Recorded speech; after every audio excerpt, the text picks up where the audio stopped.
So which of you lovely viewers just trying to get on with your lives would like to talk about NFTs? Now, I'm very hesitant in talking about this subject because I do feel like it's going to summon an army of bots. Actually, it'll be quite interesting to see if that happens. But I do feel like it's my responsibility to let you know what's going on. So I'm not actively trying to push an agenda with what I'm about to say. So I'm going to kind of explain this from a report of my perspective of what's been going on. I'm a content creator. I put content out on YouTube. A lot of that content that came out came with free resources that people can use for learning purposes. Now, specifically, that free content that was available on Gumroad never came with any specific usage requirements or licenses or anything like that. It was always kept kind of intentionally vague. So a significant amount of that free content, not all of it, but a significant amount, specifically the artistic content, did not come with commercial usage rights. So there is no license, therefore no right to use the artistic content in those packages commercially. Now that takes some people by surprise. And in particular, I found that it's more prevalent with the younger side of the community that don't really understand licensing, that believe that if something is given to you for free, it means you can use it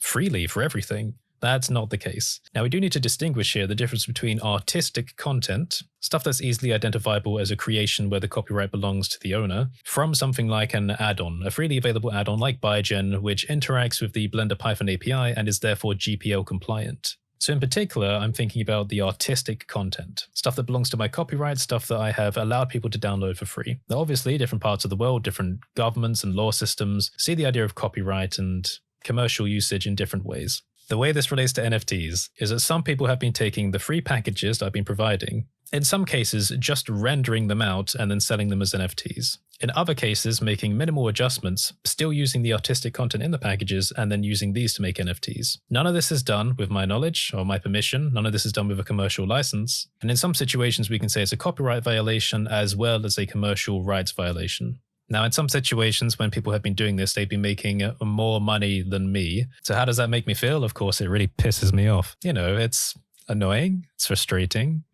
It kind of makes you feel like you shouldn't be giving stuff to people for free anymore. It makes you feel like, what's the point of giving stuff to people if they're just going to exploit your goodwill? These people are scumbags. They have no appreciation for time. I know scumbag is like a strong word, but get this. So like in one of these cases, a person lied to me about using the content, right? And then when they finally admitted to it, they said, you should compliment me for evolving the idea. You should compliment. What? You want me to compliment you for making money off of my copyright illegally? Freaking demanding compliments like that. Jesus Christ. Why was I giving stuff away for free in the first place? If I had put a price tag on it, then I could have made at least a bit of money off of them. Basically, the general feeling is, what's the point anymore? Now, when observing that feeling, I understand objectively from a distance that it's an emotional reaction. So to start with, I was considering not giving any more stuff away for free.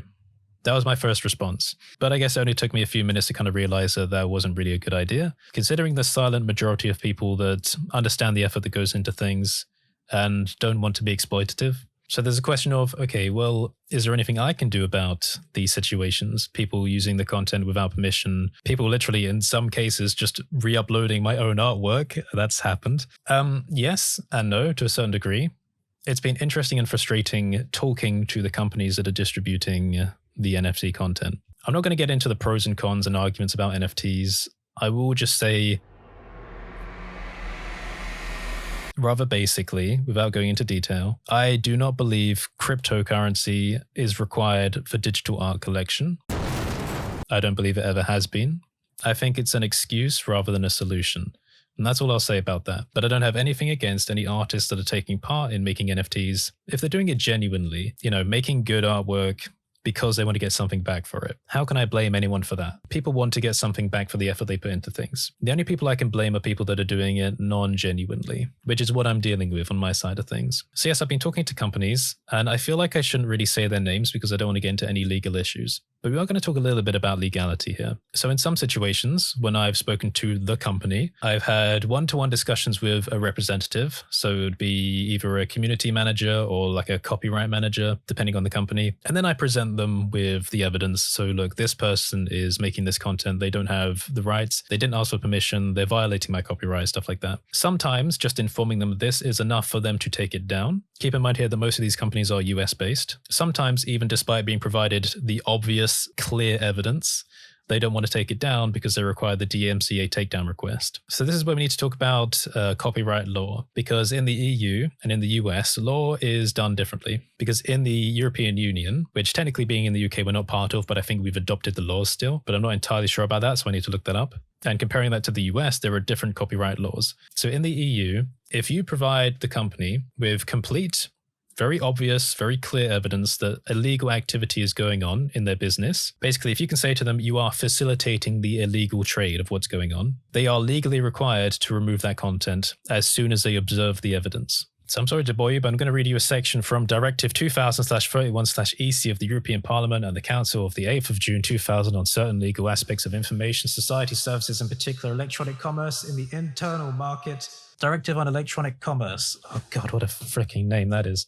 Right, okay, so Article 14, hosting. So if you're hosting digital content, the service provider is not liable for the information on condition that, upon attaining such knowledge, they act quickly to remove it from the website. That's a simplified description of what that says. Now, this article is adjusted for different member states, so as far as I'm aware, different countries have different interpretations of the law, some of which do require a notice and takedown, which is what the DMCA in America requires. So in America, if a company is facilitating illegal trade, in this case we're talking about NFT companies here, if you hand them the evidence, clear as day, that says an illegal trade is happening on your company, that company can read it, go, yes, we are facilitating illegal trade, and do nothing about it. And they're legally clear unless you provide them with the DMCA takedown notice. Now, I find this fascinating as someone who's not a US citizen, reading up about this law. And it's been really interesting talking to the representatives from these different companies because they respond in different ways. Okay, there's no like legal declaration of how you need to respond to copyright complaints. So one company I spoke to, they're like, yeah, we see what's going on.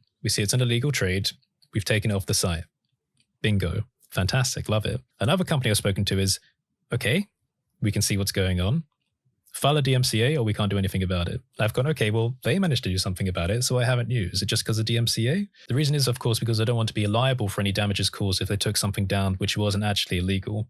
So if it was proven to be a lie or false information, then they don't want to be liable for any damages done to the seller in this case. If I've seen that my copyright is being infringed or the commercial rights are being violated, and I have the evidence, then why don't I just sign a DMCA takedown? Well, it's because, unfortunately, if you understand the kind of people that actually take part in this illegal trade, it's not that simple. When I've engaged with these people, they go through so many loops and hoops and bounds and confusing twists and turns trying to describe how what they're doing is not related to my content in any way. Even when it's clearly exactly my artwork and you show them, they go, oh no, I just took inspiration. I didn't use the files. And then in some cases, I provided evidence showing, well, actually, I left an artistic error in my files and it's clearly present in yours. And the only way that would happen is if you use the files. And they go, oh, no, that's just a mistake, or they don't have an answer for it. Every step you take in communicating with these people goes like this. You provide evidence. They provide an excuse. They lie because they don't want to get into trouble. You take a more detailed step of evidence, they take a more detailed lie. So the question here is, if I sign something under penalty of perjury, saying I believe truthfully that my copyright is being violated, what happens if that person forges counter evidence? What if they forge a document saying I gave them rights, then use that as evidence? Who decides who's telling the truth and who's lying? But here's the thing, if you sign something under penalty of perjury, you can receive a punishment if you're found to be lying. Though I would never sign a DMCA takedown if I thought I was lying. But if a court of law in a different country found me to be lying because someone forged evidence, then maybe I could be facing a punishment. So I'd rather trust it under the intuition of the people running the companies to actually just look at the evidence and take it down. And like I said, in some circumstances, they have been doing that. So being more introspective, is there anything I could have done to prevent this from happening? Yes, there is. I do hold a responsibility as a content creator and someone that distributes content to make it clear to people what they can and can't do with the content. And I have been intentionally vague in the past about this. I would like to try and explain the reason I've been intentionally vague about this was because I didn't want newer creators, smaller creators, kids, teenagers to feel like they were restrictive in what they could use it for. In particular, in my mind, I was imagining if there were some kids that wanted to use some of the artistic assets for like video game projects that they were trying, I was never going to chase after them for that by putting in a big notice that says, hey, you can't use it for these projects. But obviously, there's a very distinguishable difference between a group of kids making a video game project using some of the artistic content and someone making thousands of dollars off of NFTs that are not only using the content, but are also violating the copyright and taking people's money for it. Now, it's a big shame because when I've reported this and when companies have taken it down, people are left with NFTs that they've purchased which have intrinsically no value to them, I guess, because the image content's taken off the site. So what does the NFT point to? That's one of the things I don't understand about NFTs. I'm sure someone will try and explain it to me. I thought that the point of adding crypto was to resolve the decentralization issue. Like with a traditional API-based system, if one company is in control and has knowledge of who owns what, and they have an API where people can connect with that and then figure out, okay, well, this person owns this. If that company goes down, then you don't know who owns anything anymore. And I think crypto was supposed to solve that. But in my mind, it hasn't solved it. It's just moved the issue elsewhere. So we now know who owns stuff, but we won't know what they own if the source of that content disappears. So we've moved the issue from one side to the other side and just kind of hoped that people won't question it. I'm sure people have all sorts of solutions to that, embedding content in the tokens. But again, then we come to the problem of like, a unified standard for where to display things. Who agrees with that? Also, who agrees that a token represents ownership? If you own the keys to a house, you don't own the house. Do legal systems in different countries identify tokenized ownership of things? Also, does an artist necessarily have anything to give away in terms of ownership? When an artist creates a piece of art, do they actually own the art or do they own the copyright for the art? If someone plagiarizes that artwork, well, they violated the copyright. But does the artist himself have anything to actually transfer in terms of ownership? If I said you own the copyright, well, now you own the artwork. So that's what's always confused me about this NFT trade. In my mind, crypto was never required. Everything that's being done with crypto art now could have been done with an API-based system. People like to complain and say, okay, well, if the company disappears, we don't know who owns anything. How do you know who owns what money and what money is transferred between banks and stocks and stuff like that? Does any of that require a blockchain? Even domain ownership? Aircraft tickets, I guess. But anyway, yeah, if the issue was always just if one company disappears and you don't know who owns anything, then just get them to duplicate databases, set a standard or protocols, standard protocols, and get companies to share information. None of that requires this huge artificial energy waste usage byproduct of an unnecessary blockchain. Also, when I've seen arguments, a lot of people bring up the royalty thing. Yes, well, with crypto art, artists get a 10% royalty on every resale. And I'm like, that doesn't require crypto. How do you think the rest of us make money online? We live off royalties. The resale royalties can exist on any system. It doesn't require blockchain at all. So I don't see how that's a defense for the crypto art. That's the thing that comes up. Yeah, well, they can make resales. That can be done with an API system. What does it matter? The thing that's confused me as well is the companies trying to jump on the NFT bandwagon. ArtStation in particular, they were going to do the NFT trade thing, and then they backed out because of the backlash. In my mind, ArtStation has a solution staring them in the face that would solve so many of the problems that people originally have with crypto art, right?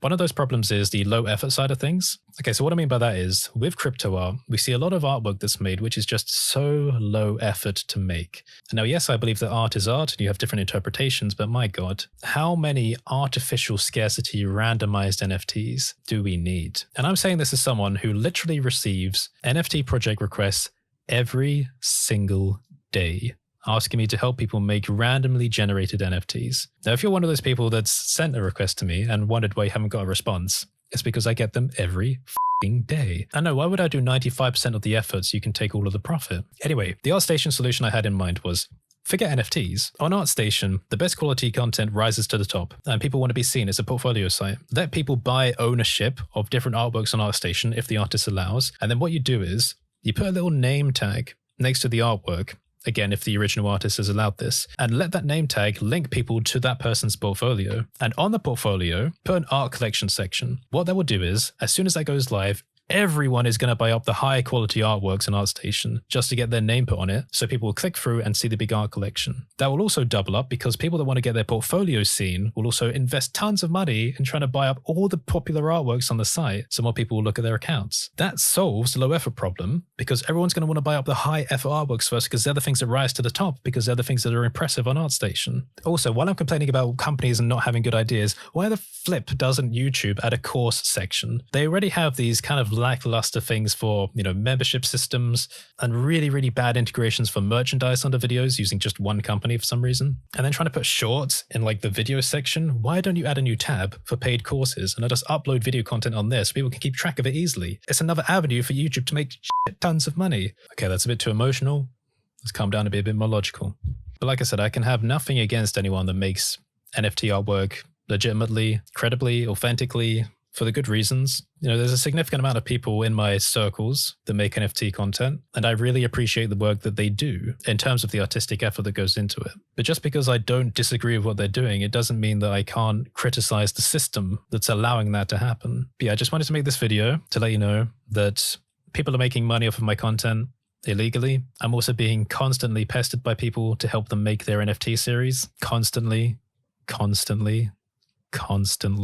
The whole thing leaves a bit of a bad taste in my mouth. I feel like I'm being exploited. Sometimes it makes me angry. Sometimes I'm more rational. So yes, sorry for the rant. This will probably backfire on me in ways I don't understand yet, but thankfully YouTube has removed dislikes. See ya.